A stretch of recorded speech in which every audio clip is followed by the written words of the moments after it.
Well, in 2008, a Somali pirate named Mohamed Ali took part in an attack on a Danish vessel off the coast of northern Somalia.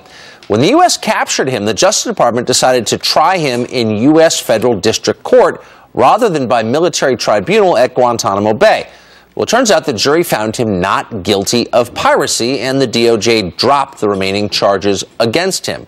Now, that pirate is applying for asylum here in the United States, and the shocking part is he may get it. John Yoo was a law professor at UC Berkeley and served in the Justice Department under President George W. Bush. He joins us this morning. John, thanks for coming on. How could this happen? Oh, thanks, Tucker. Well, it's a natural outgrowth of the policies that Attorney General Holder and the Obama administration are pursuing by trying to use the civilian domestic criminal justice system to try terrorists and pirates. But there's really no debate about the essential facts that this guy, Mohamed Ali, was a Somali pirate. He was captured on the Danish vessel after $1.7 million was paid in ransom. He was a pirate. How could they fail to get a conviction on this guy, for one thing?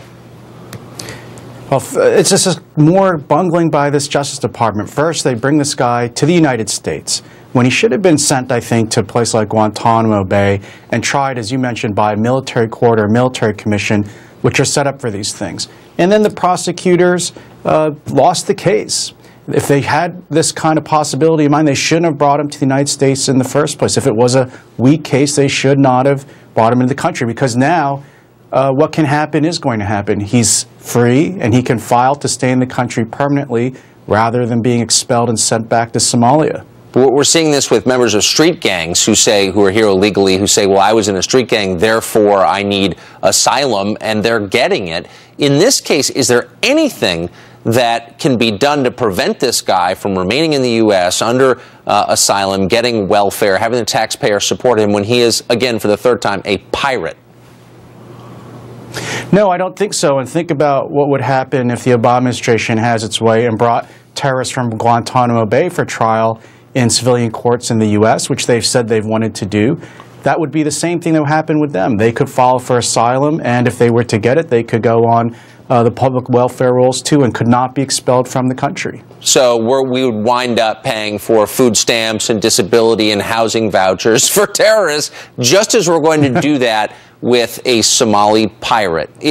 How long-standing is this policy, and how masochistic a country is this that this persists? Like, what is wrong with a country that would welcome pirates and then put them on welfare?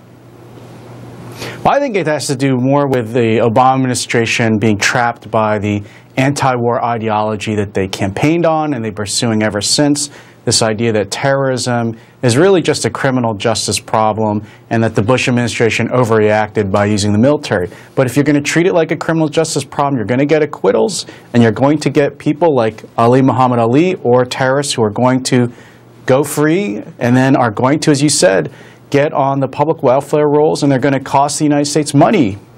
That's just unbelievable. I mean, really.